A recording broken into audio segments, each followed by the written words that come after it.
ఈరోజు ఏం ఆజ్ఞ చెప్పండి గట్టిగా? వ్యభిచరింపకూడదు. స్ట్రైట్ ఫార్వర్డ్, వ్యభిచరింపకూడదు. వ్యభిచారం అనేది చాలా భయంకరమైన పాపం అండి. వాక్యానుసారంగా చూస్తే వ్యభిచారులు ఏం చేయబడాలి? చంపబడాలి, రాళ్ళతో కొట్టి చంపబడాలి. యేసు ప్రభువు దగ్గర చూసినప్పుడు వ్యభిచారమందు పట్టబడిన స్త్రీని తీసుకొస్తాడు. అక్కడ వ్యభిచారమందు పట్టబడిన స్త్రీని తీసుకొస్తున్నారు, కానీ పాత నిబంధన ప్రకారము పురుషుణ్ణి స్త్రీని ఇద్దరిని తీసుకురావాలి, ఇద్దరిని చంపేయాలి. ఇద్దరిని సమూహము రాళ్ళతో కొట్టి చంపేయాలి. ఇందుకొరకు దేవుడు అంటున్నాడు, మీ మధ్య కొంచెం పులిసింది వచ్చిందా దేశమంతా పాడైపోతుంది. మీ మధ్య కొంచెం మీరు అంగీకరించారా మొత్తం పాడైపోతుంది. మీరు అంగీకరించి నాకు ఎందుకు వచ్చిందిలే అంటున్నావా, నెక్స్ట్ నీ ఇంట్లోకి వస్తుంది. జాగ్రత్త. అది ఫంగల్ లాగా పాకుతుంది, బ్యాక్టీరియా లాగా పాకుతుంది, వైరస్ లాగా పాకుతుంది. వ్యభిచారం అనేది దేవుని దృష్టిలో భయంకరమైన పాపం. ఇక మాటలు చెప్పాలంటే వ్యభిచారం అనేది మొదటకు చూసినప్పుడు దేవుడు అంటాడు, నేను తప్ప నీకు వేరొక దేవుడు ఉండకూడదు. ఇంకోటి ఏంటి? విగ్రహమును చేసుకుని మ్రొక్కకూడదు. Even that is adultery. ఇంకో మాటలు చెప్పాలంటే అది దేవునికి విరోధంగా. కానీ ఇది అంటున్నాడు దేవుడు, నీవు ఇతరులకి విరోధంగా. ఇది ఇతరులకు విరోధంగా మాత్రం కాదు, ఈ అడల్టరీ మెన్షన్ చేసినప్పుడు it's talking about body, soul and spirit. ఎందుకంటే వ్యభిచారం చేసేవాడు ఈ మూడిట్లో 3 కేటగిరీలోకి దిగుతాడు. వ్యభిచారము 3 రకాల్లో ఉన్నాయి. వ్యభిచారం అనేది 3 రకాల్లో ఉన్నాయి. అది ఇంకా చక్కగా అర్థం అవ్వాలంటే యేసు ప్రభువు చెప్తా ఉంటాడు, వ్యభిచారము చేయొద్దన్న మాట మీరు విన్నారు, కానీ నేను మీతో చెప్పినది ఏంటి? ఒక స్త్రీని మోహపు చూపుతో, అంత పురుషుడు కదా, వర్స ఒక స్త్రీని కానీ పురుషుని కానీ మోహపు చూపుతో, మోహం ఎక్కడొస్తుంది? మైండ్. ఒక మోహపు చూపుతో చూచువాడు అప్పుడే వ్యభిచారం చేస్తాడు. You see, God is talking about your soul being adulterous, your body is adulterous. పాత నిబంధనలు చూసినప్పుడు నీ దేహంతో వ్యభిచారం చేసావా అన్నట్టు ఉంది. కానీ యేసు ప్రభు ఎంత కాంప్లికేట్ చేశాడంటే, నీ మైండ్తో కాంప్లికేట్ కాదు, పరిశుద్ధతను కనబరుస్తున్నాడంటే నీ మైండ్తో వ్యభిచారం చేస్తున్నావా? అఫ్కోర్స్ నీ మైండ్తో వ్యభిచారం చేసి నీ ఊహలకి అలాగే వదిలేవు, ఇంకా నెక్స్ట్ చచ్చేది నీ ఆత్మ. ఎందుకంటే యేసు ప్రభు తెలియజేసేది కూడా అదే. పాపం చేసేవాడు మరణిస్తున్నాడు, పాత నిబంధనలు చేయబడితే అదే. నువ్వు చేసావా, రాళ్ళతో కొట్టి చంపబడుతున్నావు. You are denied by everybody. అందరి ద్వారా తునీకరణ. ఈరోజు మిమ్మల్ని అడుగుతున్నానండి, మీ జీవితంలో వ్యభిచారం పాపము ఉందా? వ్యభిచారానికి అధికారం ఉందా? వ్యభిచారం అనేది అది ఎంతో భయంకరమైన పాపం అండి. ఒక్కసారి చేసి ఎవరు ఊరుకునేది కాదు, ఒకసారి ప్రారంభించి ఆగేది కాదు. ఈరోజు వ్యభిచారం అనేది కేవలము వివాహపు బయట చేసే కార్యాలు మాత్రం అడ్రస్ చేయట్లేదు. ఇక్కడ Bible also talks about fornication అనేది నీకు నువ్వు విరోధంగా వెళ్ళేది. ఇంకో మాటలు చెప్పాలంటే వివాహానికి ముందే జరిగించేవి, వివాహానికి ముందే పాపపు క్రియల్లో, అదే సమయంలో నీ దేహానికి విరోధంగా నువ్వు పాపం చేస్తావు. బైబిల్లో కొన్ని పాపాలు మనుషుడు తనకు విరోధంగా చేసేది ఉంది. అందులో ఈ ఫోర్నికేషన్, సెక్షువల్ ఇమ్మారాలిటీ దేవుని వాక్యం ఉంది. లైంగిక సంబంధమైన పాపం నుండి దూరంగా ఉండు, వాటి నుండి పారిపో. ఫ్లీ ఫ్రమ్ సెక్షువల్ ఇమ్మారాలిటీ అని ఉంటుంది. లైంగిక సంబంధమైన పాపం నుండి ఏం చేయమంటున్నాడు దేవుడు? పారిపో. తప్పించేది లేదు, నువ్వు పారిపోవాలి. దేవా నన్ను తప్పించి కాదు, నువ్వు పారిపోవాలి. దేవుని వాటిలో మరలా తెలియజేయబడుతుంది, బోధించండి. హెబ్రీయులకు రాసిన పత్రిక 13:4 ఒకసారి చదువుదామండి. వివాహము అన్ని విషయములలో ఘనమైనది గాను పానము నిష్కలమైనది గాను ఉండవలెను. వేశ్యాసంగులను which means it talks about fornication and adultery. చదవండి. వ్యభిచారులకు దేవుడు తీర్పు తీర్చును. ఈరోజు మనం ఈ వాక్యం చదివినప్పుడు జ్ఞాపకం చేసుకోవాలండి, దేవుడు తీర్పు తీరుస్తాడంటే ఎలాంటి వారికి కఠినంగా. ఈ తీర్పుకి ప్రకటన గ్రంథంలో చూసినప్పుడు అగ్ని గంధకములు మండే ఆ గుండంలో పడేస్తాడంట, ఇటర్నల్ ఫైర్. ఇక్కడ ఈ రోజుల్లో ఈ మాట చెప్తే అంగీకరించే వాళ్ళు ఎంతోమంది లేరండి. వివాహం అయ్యే వరకు పరిశుద్ధంగా బ్రతకాలి, there should not be physical or any kind of emotional adultery ఉండకూడదు అంటే ఈ జనరేషన్ అంగీకరిస్తలేదు. So I want to tell all the people who are not married, వివాహం కానీ ప్రతి ఒక్కటి చెప్తున్నాను, డోంట్ నాట్ ఫోర్నికేట్. జారత్వం భయంకరమైన పాపం అంట. జారత్వము చేయవాడు అంతే చచ్చిపోతాడు, అగ్ని గుండంలో ఉంటాడు. అది మాత్రం కాదు, I'm not here to fear you, scare you, but the consequences are terrible. ఈ లోకంలో కాన్సిక్వెన్సెస్ ఆర్ టెరబుల్. జారత్వము చేసి బాగుపడిన వాడు ఎవడు లేడు. జారత్వము చేసి తన కుటుంబాన్ని బాగుపరిచిన వాడు ఎవడు లేడు. జారత్వము చేసిన జీవితము నరకమే. ఈరోజు చాలామంది అంటారు, మేము వాళ్ళే వివాహం చేసుకుంటామండి. For sure we will marry the same person, so we're having sex before marriage. Consequences are severe. You are not husband and wife, are you? So till you become husband and wife, your sex is not right. It is fornication. Bible does not allow that. The world might allow. Dating చేసుకుని నచ్చనే 10 మందితో పడుకొని 10 మందితో పడుకొని 10 మందితో బ్రతికి 10 మందితో అన్నీ అయిన తర్వాత వారికి నచ్చితే పెళ్లి చేసుకోవాలి. నచ్చి పెళ్లి చేసుకుంటే ఏ వివాహం అన్న నిలబడుతుందంటారా? ఎందుకంటే అందరూ కొన్ని రోజులే నచ్చుతారు, అన్నీ కొన్ని రోజులే నచ్చుతాయి, చేసే అన్ని కొన్ని రోజులే బాగుంటాయి. జాగ్రత్త యవనస్తులకు చెప్తున్నాను. It is a sin. You have terrible consequences. ఇప్పటికే మీరు చేసిన వారైతే ప్రభు పాదాలు పట్టుకోండి, కరుణ చూపిస్తాడు. కాన్సిక్వెన్సెస్ ఉంటాయి. Is Bible talks about consequences. Consequences లేవనుకో, ఇక పాపానికి అంత ఉండదంట. దేవుడు హృదయానుసారమైన వ్యక్తి దావీదే పాపం చేసినప్పుడు, వ్యభిచారం చేసినప్పుడు మనం చూస్తాము. దేవుడు అంటాడు, నీ ఇంటి పైన నుండి నా ఖడ్గము దాటిపోదు, నేను నీకు క్షమిస్తున్నాను. క్షమాపణ ఉంది, కానీ కాన్సిక్వెన్సెస్ అనేది అనుభవించాలి. జాగ్రత్త. ఈరోజు మోసపోకుడి మనుషుడు ఏది విత్తుతాడో అదే కోస్తాడు. నిజముగా ఒక వ్యక్తి వివాహం అయ్యేంత వరకు ఇఫ్ ఈ కెనాట్ కంట్రోల్, డోంట్. ఈరోజు చాలామంది డేటింగ్ అలవాటు చేసుకుని దేవా నీ చిత్తమా ప్రభా, ఈ వివాహం చిత్తమా ప్రభా, పలానా వ్యక్తిని వివాహం చేసుకోమంటావు ప్రభా, పలానా వ్యక్తి నచ్చిందని చెప్తున్నా తప్పు కాదు. నచ్చకుండా ఎవడన్నా పెళ్లి చేసుకుంటాడా? నచ్చుతూ అంటాం వేరు, డేటింగ్ లెవెల్స్ ఆర్ డిఫరెంట్. ఏంటది?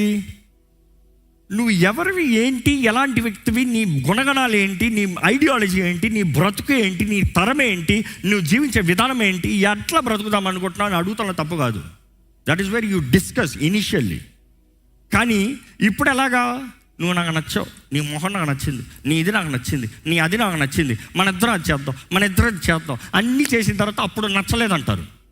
ఏమవుతుంది? యువర్ రెడీ, విత్తావు, కోస్తావు. జాగ్రత్త. ఈరోజు చాలామంది దేవుని చిత్తాన్ని వినకుండా, దేవుని చిత్తాన్ని ఓహరై చేసి they start with fornication, next adultery. బుద్ధి మారదు. కామాన్ని కంట్రోల్లో పెట్టుకుని వాడు చచ్చినవాడు అండి. Sex is designed by God, no doubt. ఆదాము అవ్వని దేవుడు సపరేట్గా రూపించాడు, ఒకేసారి రూపించలే. ఆదాన్ని రూపించాడు, తర్వాత అవ్వని రూపించాడు. ఇఫ్ ద సెక్స్, చాలామంది అనుకుంటారు sex is only for reproduction. అప్పుడు ఏం ఫీలింగ్స్ పెట్టుండడు, ఏ ఫీలింగ్స్ పెట్టాల్సిన అవసరం లేదు, ఏ అరోజింగ్ పెట్టాల్సిన అవసరం లేదు. Just give birth, give your seed, give birth, done, job done, assignment done. ఈ అట్రాక్షన్, ఈ ఫీల్, ఈ కెమికల్ చేంజెస్, ఈ ఎమోషన్స్, ఇంకా కడుపులో బటర్ఫ్లైలు ఎగురుతున్నాయి, ఇవన్నీ దేవుడు పెట్టాడు. He has put that emotions, that feelings, that excitement, that pleasure దేవుడు చేశాడు. అయ్యా సంతోషంగా ఉండు. Do you know sex brings husband and wife closer. కానీ ఈరోజు దుఃఖకరమైన విషయం, సర్వే చెప్తుంది husband and wife sex hardly anything. అందుకనే desperate people keep seeking out. అందుకనే పోర్నోగ్రఫీ ఎంతగానో అడ్వాంటేజ్ తీసుకుంటుంది. ఈరోజు ఇంకొక సర్వే ఉంది, ఏంటి తెలుసా? హస్బెండ్ అండ్ వైఫ్ పోర్నోగ్రఫీ పెట్టుకుని సెక్స్ చేస్తారంట. ఎందుకు? లేకపోతే ఆ రోజుగా ఉండదంట, ఫీలింగ్ ఉండదంట, ఇద్దరికి ఒకరికొకరు ఎమోషన్ ఉండదంట, రోబోటిక్ లాగా ఉంటుందంట. అసలు మొట్టాడంట ఆయనకి సెక్స్ చూడాలి, పోర్నోగ్రఫీ చూడాలంట, ఫీలింగ్ రావాలంట. అంటే ఇంకొక స్త్రీని డిస్ప్లే చూసుకుంటూ, ఇంకొక స్త్రీ మీద ఆశ పెట్టుకుంటూ, ఇంకొక స్త్రీతో పాపం చేస్తున్నానని భార్యతో చేస్తాడంట. Is Bible talks about body sin, soul sin, that is emotional sin, and then spiritual sin. ఈ మూడిట్లో అడల్టరీ ఉంది. జాగ్రత్త. అందుకని యేసుప్రభు అంటున్నాడు, ఒక స్త్రీని మోహపు చూపుతో చూచేవాడు అప్పుడే పాపం చేస్తాడు, వ్యభిచారం చేస్తాడు. ఈరోజు పోర్నోగ్రఫీ చూసే వాళ్ళందరూ there porno creators, simple as that. It is emotionals. And వివాహం అవుతాను ముందే చూసి పోర్నోగ్రఫీ ఇండస్ట్రీలో నుండి మారిన అనేక మంది పోర్న్ స్టార్స్ చెప్తారు, this pornography is all fantasy. It is just imaginations. It is just fake. It has nothing to do with real sex. Pornography has nothing to do with real sex. ఈరోజు pornography చూసి చూసి చూసి చూసి పెళ్ళైన తర్వాత భార్య porn star లాగా ఉంటుంది అనుకుంటున్నారు. నా మంది అప్పుడు ఏంటిది తన సరిలేదు. లేదు లేదు, షీఈ్ రైట్. నువ్వు ఊహించుకుంది తప్పు, నువ్వు చూసింది తప్పు, నువ్వు అలవాటు చేసుకుంది తప్పు. సేమ్ అమ్మ భర్తలతో కూడా. Porn stars are just fake, surgical fake. They use supplement, they use other things, faking things to be that star. You expect your husband to act like that. That will never happen. దేవుడు చేసిన natural సెక్స్ని అపవాది అడల్టర్ చేస్తాడు, పాడు చేస్తాడు. ఈరోజు ఎంతోమంది sex in marriage is considered holy, పరిశుద్ధమైంది. కానీ ఈరోజు అపవాది ఏదైతే దేవుడు ప్లెజరబుల్గా మనుషుడికి చేశాడో దాన్ని, ఆ ప్లెజర్ని లాగి అన్హోలీ చేస్తాడు. ఏదైతే ఇద్దరిని జతపరచగలదో దానినే అపవాది నాశనం చేస్తాడు, వేరు చేస్తానికి. The same thing that can bring husband and wife together is the same thing that is separating families.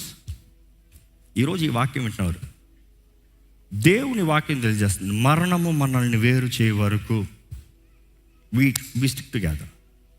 మరణము వేరు, మరణము వరకు, అంతము వరకు. దేవుని వాటిలో కూడా చూస్తాం, అంతము వరకు, మరణము వరకు నమ్మకంగా ఉండేవాడికి జీవ కిరీటం.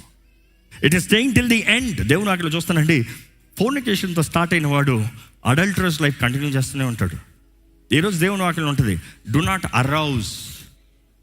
Arousing things, flea from sexual immorality.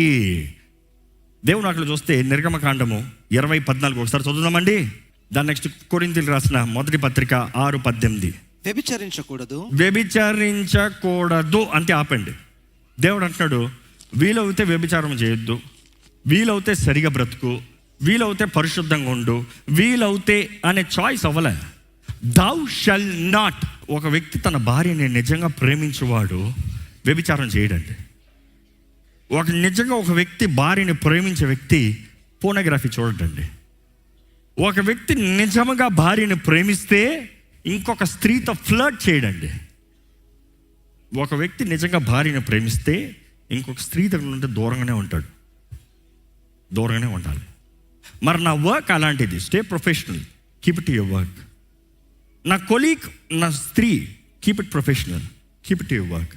నీ కొలీగ్తో సమయం గడిపేదానికన్నా నీ భార్యతో సమయం గడిపేది ఎక్కువ ఉండాలి. Remember that point.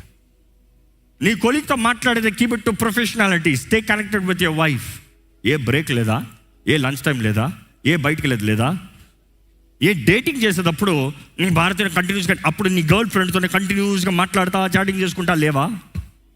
పెళ్ళైన తర్వాత టైం లేదంటున్నావు. ఏ డేటింగ్ చేసేటప్పుడు చెప్పలేదే? అప్పుడు ఇంకా పని సీరియస్ ఉండింది, అప్పుడు ఇంకా కష్టాస్థితిలో ఉన్నావు, అప్పుడు ఇంకా ప్రారంభ స్థితిలో ఉన్నావు. Then you had time, now you're saying I don't have time. There is no intimacy. ఈరోజు చాలామంది భార్య భర్తల మధ్య వేరు, సపరేషన్ కాబట్టి మల్టిపుల్ అఫేర్స్. చూసిన స్త్రీ అంతటితో సైకాలజిస్ట్ చెప్తారు, సైకాట్రిస్ట్ చెప్తారు, ఈరోజు తరం ఎలాగైపోయిందంటే, ఎందుకంటే నాకు తెలిసి ఒక సైకాలజిస్ట్, ఇక్కడ సైకాట్రిస్ట్, ఇక్కడ హైదరాబాద్లో చాలా పెద్ద వ్యక్తి, ఆయన is also neuroscience and also big psychiatrist. ఆయన చెప్తూ వచ్చాడు, ఈరోజు ఎంతమంది యవనస్తులు నా దగ్గరకు వచ్చి నేను సరిగా చూడలేకపోతున్నాను, ఏ ఒక్క స్త్రీని సరిగా చూడలేకపోతున్నాను, ఏ ఒక్క స్త్రీని, చివరికి తల్లిని కూడా సరిగా చూడలేకపోతున్నాను. ఎందుకు? పోర్నోగ్రఫీ చూసి అన్స్టాపబుల్ పోర్నోగ్రఫీ చూసి ఎవరిని చూసినా ఆ ఊహలే. అలాంటి వారిని ఏం చేస్తారంటే అని అడిగా. 14 days we put them in isolation. 14 days brain medicine ఇచ్చి పడుకుని పెడతాం లోపల. మా వార్డులో ఫోన్లు ఉండవు, మా ఫోన్లో ఎవరు ఉండరు. అలాంటి వారి ముందు అసలు పురుషుడు ఏంటి, స్త్రీ ఏంటి ఎవరు ఉండరు. వాళ్ళు పడుకున్నప్పుడు వచ్చి చేయాల్సింది చేసి వెళ్ళిపోతారు. అలాంటి సమయంలో 14 days పెడితే కొంచెం సరిగా పనిచేస్తా స్టార్ట్ చేస్తారంట. కొంచెం ఎక్కడున్నానో, నేను ఏంటి, కొన్ని మెడిసిన్ ఇస్తారంట to come in to alertness, ఏం జరుగుతుంది. ఈరోజు మనుషుడికి అవన్నీ టెంపరీ. ఆయనే చెప్తున్నాడు మళ్ళీ, ఎందుకంటే పోయి కానీ మరలా అదే చేశాడు అనుకో, ఈసారి ఆ మెడిసిన్ కూడా సరిగ్గా పనిచేయదు. ఎందుకు? You are over writing that medicine. ఎందుకంటే మెడిసిన్ తీసుకుంటేనే అవి ప్రారంభిస్తాడు. ఇంకా మెడిసిన్ కన్నా ఈ బ్రెయిన్ ఏమవుతుంది, ఎక్కువైపోతుంది పవర్. ఈరోజు ఎంతోమంది వారి జీవితాలని పాడు చేసుకుంటున్నారు. ఇక్కడ ఉన్న వారు చెప్తున్నాను, ఈ సంవత్సరము దేవుడు మీ తోడు ఉండాలంటే, దేవుడు మీ జీవితంలో కార్యము చేయాలంటే, దయచేసి లైంగిక సంబంధమైన పాపం నుండి దూరంగా పారిపోవండి. ఎక్కడ చదువుతారన్నమాట? First Corinthians 6:18. yes please. జారత్వమునకు దూరముగా పారిపోవుడి. జారత్వముకు దూరముగా పారిపోవుడి. మనుషుడు చేయు ప్రతి పాపము దేహమునకు వెలుపలగా ఉన్నది, కానీ మనుషుడు చేయి ప్రతి పాపము దేహమునికి వెలుపలగా ఉంది, కానీ జారత్వము చేయువాడు తన సొంత శరీరమును హానికరముగా పాపము చేయుచున్నాడు. ఎవరికి హానికరము? నీ దేహానికి నువ్వే హానికరం చేసుకుంటున్నావు. నీ దేహాన్ని నీవే పాడు చేసుకుంటున్నావు. దేవుడు నాకు తెలియజేస్తుంది. 1 Corinthians 3:17. మీరు దేవుని ఆలయం అయి ఉన్నారని, మీరు దేవుని ఆలయమై ఉన్నారని, దేవుని ఆత్మ మీలో నివసించుచున్నాడని. దేవుని ఆత్మ ఎక్కడ ఉన్నాడంట? నీలో నివసిస్తున్నాడని మీరు ఎరుగరా? చాలు. మీరేమై ఉన్నారు? దేవుని ఆలయం. దేవుని ఆత్మ ఎక్కడున్నాడు? నీవు క్రైస్తవుడివి, క్రీస్తు రక్తం ద్వారా కడగబడిన వ్యక్తివి, యేసుని సొంత రక్షకుడిగా అంగీకరించిన వ్యక్తివి. నువ్వేమై ఉన్నావు? దేవుని ఆలయమై ఉన్నావు. పరిశుద్ధాత్ముడు నీలో నివసిస్తున్నాడు. దాన్ని తీసుకెళ్ళి, ఆ దేహాన్ని, ఆలయాన్ని తీసుకెళ్ళి వ్యభిచారంగా వాడతావా? దేవుడు ఊరుకుంటాడంటావు? ఎవడైనా ఆయన ఆలయాన్ని, ఆ దేహాన్ని పాడు చేస్తే వాడిని పాడు చేస్తాను, వాడి జీవితాన్ని నాశనం చేస్తానని దేవుడు చెప్పాడు. అగ్ని గంధకముల్లో పడేస్తానని దేవుడు చెప్తున్నాడు. How dare you call yourself a Christian and use it for adultery? Your body is not yours. నువ్వు వెలబెట్టి కొనబడిన వాడివి, నీ విమోచించబడిన వాడివి. నీవు ఈ దేహంలో ఉన్నావు. ఎందుకంటే ఈ లోకంలో ఉన్నంత వరకు నీ ఆత్మ బ్రతికి ఈ లోకంలో ఉండటానికి ఈ దేహము నీకు టెంపరరీ ప్లేస్. నీ దేహం ఎప్పుడైతే క్రీస్తు రక్తంలో కడగబడిందో, వెలబెట్టి కొనబడింది, నీ దేహము దేవుని సొత్తు, నీది కాదు. పరిశుద్ధాత్మ ఆలయము, హిస్ హోలీ టెంపుల్. ఆయన ఆలయాన్ని పాడు చేస్తే ఆయన దేవుడు అంటాడు, నేను వాడిని పాడు చేస్తానంటున్నాడు దేవుడు. ఈరోజు ఎంతోమంది నా దేహము, నా ఇష్టము, my life, my wish, I will live how ever I want. Not possible. ఎవడు నాకు చెప్పేది? దేవుడు చెప్తున్నాడు, నేను కాదు చెప్పేది. ఈరోజు ఈ వాక్యం ద్వారా మీ జీవితంలో మార్పు రావాలంటే simple. I'm telling the bottom line. మన జీవితంలో మన జీవితాన్ని పరిశుద్ధంగా కాపాడుకోవాలండి. ఒక యవనస్తుడు నేర్చుకోవాలి. యవనస్తుడు అన్నప్పుడు I talk about the age of 13. Boys 13, girls even earlier అంట, 11 years నుండి అంట. From 13 that is where your hormonal changes begin. From 13-14 years ఈరోజు అడల్ట్స్ ఏం చేస్తారు? ఈ టీనేజర్స్ ఏం చేస్తున్నారు తెలుసా? అడల్ట్ మూవీస్, పోనోగ్రఫీ చూస్తూ స్టార్ట్ చేస్తారు. 13 years పిల్లలకి పోనోగ్రఫీ కామన్ అంట అండి. 7 సంవత్సరాల పిల్లోడికి పోనోగ్రఫీ కామన్ అంట ఈ రోజుల్లో. ఈ ఒక కుర్రని అడుగుతూ సర్వే రాశారు, ఎక్కడి నుండి బాబు నీకు స్టార్ట్ అయింది?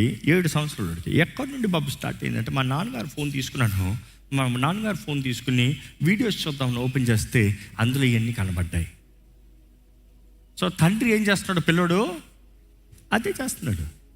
తండ్రి ఏం నేర్పిస్తున్నాడు? పిల్లోడు ఆ ప్రకారమే వెళ్తున్నాడు. సో తండ్రి దగ్గర ప్రారంభమైంది శాపం ఎక్కడికి వెళ్తుంది? తరాల మీదకి వెళ్తుంది. ఈరోజు real advice, a teenager learn to control your virtue, control your emotions, control your desires, control.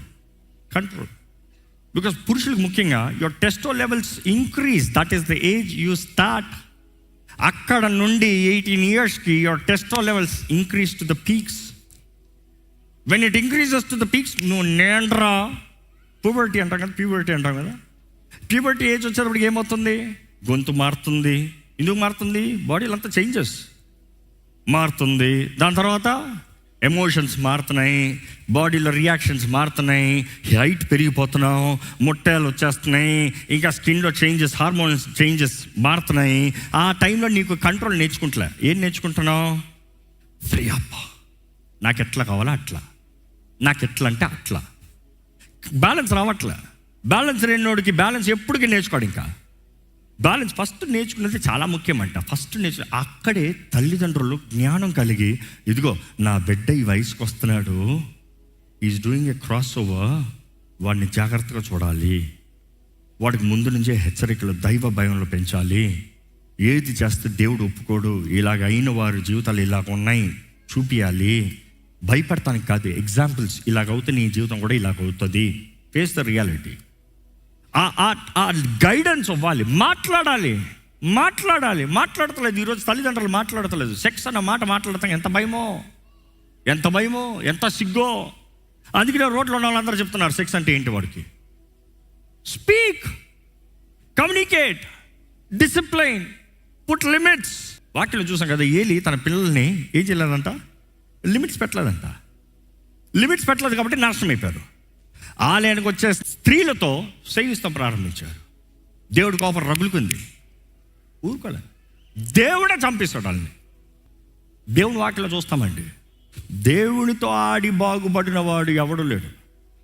ఇక్కడ ఉన్న యవనస్తురాలకి చెప్తున్నాను, భార్య భర్తలకి, పెద్దవారికి, there is no age limit. If you think this message is only for youth, you have, నేను చెప్తా, 70 సంవత్సరాలు కూడా వచ్చి నా కొరకు ప్రార్థన చేయండి అయ్యా, పిచ్చి తలంపులు వస్తున్నాయి, పిచ్చిగా చూస్తున్నాను, కామ సంబంధమైన కార్యాలు, ఆశలు వస్తున్నాయి. ట్రూత్. 70 సంవత్సరాలు దాటిన వాళ్ళు చెప్తున్నా. So you are telling me this only for the youth? No. Starts at the youth, goes all the way to the old till you die. Better be careful. దేవుని వాక్యం తగినట్టు చూస్తే we have to really make a decision.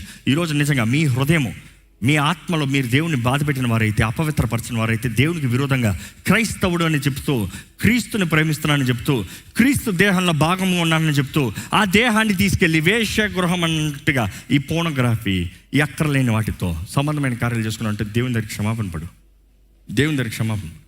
ఆయన క్షమాపణ పొందుకో, ఆయన దయను పొందుకో, ఆయన కరుణను పొందుకో. దయచేసి స్థలం నుంచి ప్రార్థన చేద్దామండి. ఇప్పటికే మీ జీవితంలో ఇటువంటి కార్యాలు ఏదైనా చేస్తుంటే దేవునికి క్షమాపణ అడగండి. ప్రభు పాదాలను పట్టుకుని నేను దేవుని అడుగుదాం, దేవా నా జీవితంలో నూతన ప్రారంభం అవ్వయ్యా. గతంలో ఎన్నోసార్లు మార్గం తప్పిపోయానయ్యా, పాపపు మార్గంలో వెళ్ళానయ్యా. Give me a new start Lord, give me a new start Lord, give me a new beginning lord.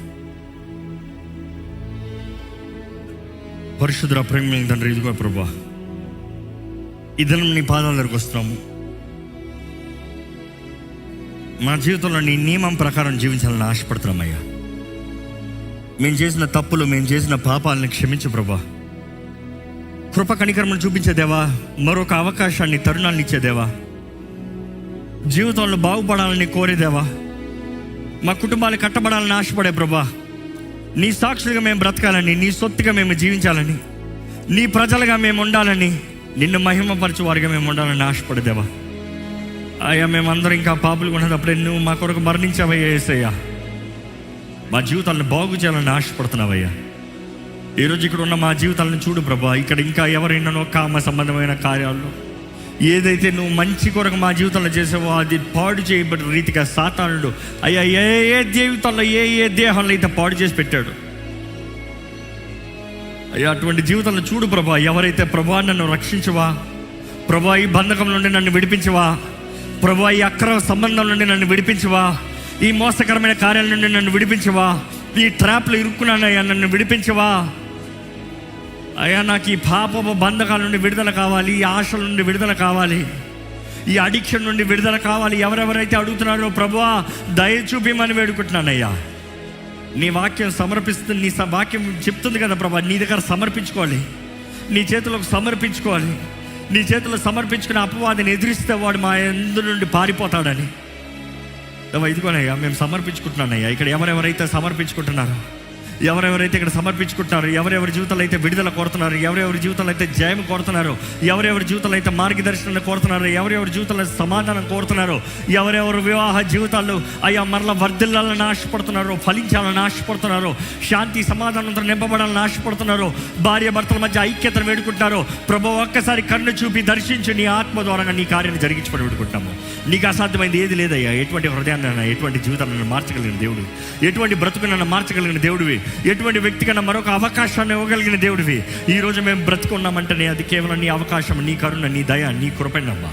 అబ్బా పరమ తండ్రి, నీ కార్యాలే పరమ తండ్రి. మేము బాగుపడాలని ఆశపడుతున్నామయ్యా. యేసు ప్రభా, ఈరోజు నువ్వు ఈ లోకంలోకి వచ్చింది మాకు అనుగ్రహించిన రక్షణ, మేము బాగుపడాలని అయ్యా ప్రభా నీ వెలుగును చూపించాలని ఆశపడుతున్నాను ప్రభా. నీ సాక్షిగా బ్రతకాలని ఆశపడుతున్నాను ప్రభా. ఎన్ని శోధనలు, ఎన్ని పోరాటాలు వచ్చినా ప్రతి దాంట్లో నుండి తప్పించే దేవుడు నువ్వు ఉన్నావయ్యా. నువ్వు నాకు బలం ఇచ్చి, నువ్వు నాకు జయం ఇచ్చి, నీ ప్రేమతో నడిపించే దేవుడు ఉన్నావు అయ్యా. నీ జయము నా జీవితంలో దయచేయి. ఎక్కడ అయ్యా శరీర సంబంధమైన, లైంగిక సంబంధమైన పాపాలకి నా జీవితంలో చోటు ఉండవద్దు ప్రభా. నీ భయంతో బ్రతుకుతానయ్యా. నిన్ను మొదటి స్థానంలో పెడతానయ్యా. నీ వాక్యంతో నేను జీవిస్తాను ప్రభా. నా జీవితం అన్ని విషయాలు వర్ధిల్లాలని, నీ జీవితం ఈ లోకం పైన ఫలితంగా అయ్యా అధికంగా ఫలించే జీవితంగా ఉండాలని ఆశపడుతున్నాను. దాన్ని బట్టి నీ రాజ్యంలో ఘనంగా ఉండాలని ఆశపడుతున్నాను ప్రభా.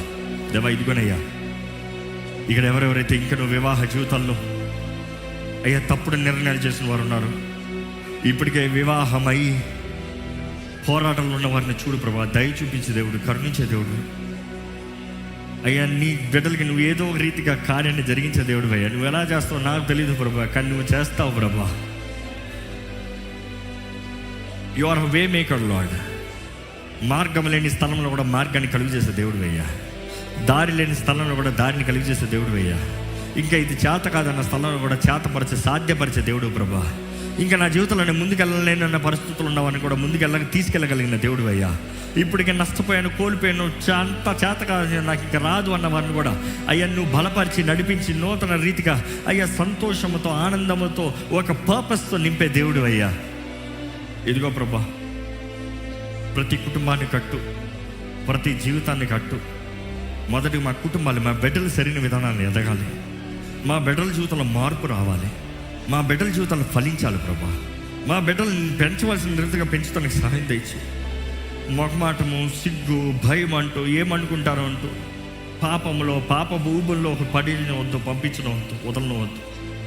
రోషముతో ఒక తండ్రిగా, ఒక తల్లిగా మేము నిలబడవలసిన రీతిగా నిలబడి, వారిని పెంచవలసిన రీతిగా పెంచి, నీ నామ మహిమార్థమై వారి కుటుంబాలు సంతోషంగా ఉండదు, నిన్ను మహిమపరుస్తూ ఆనందంతో బ్రతికే జీవితాలు ఇక్కడ ఉన్న ప్రతి ఒక్కరి దయచేయ దేవా. ఇంకా వివాహం కొరకు ఎదురు చూస్తున్న వారిని చూడు. కంగారుపాటు నిర్ణయాలు, లోక సంబంధమైన నిర్ణయాలు, లోక ఆకర్షణలు కాక, శరీర అట్రాక్షన్స్కి గురి కాక దేవా, నీ చిత్తం ఏంటో పరీక్షించి తెలుసుకుని, నీ చిత్తం ఏంటో కనిపెట్టి, నీ చిత్తం ఏంటో ఎరిగి, నీ చిత్తంలో సరైన నిర్ణయం, సరైన అడుగు, ఘనకరంగా, పరిశుద్ధంగా, నీ మహిమార్థమై నీ చిత్తంలో వివాహాలు జరుగుతానికి సాయం తెచ్చి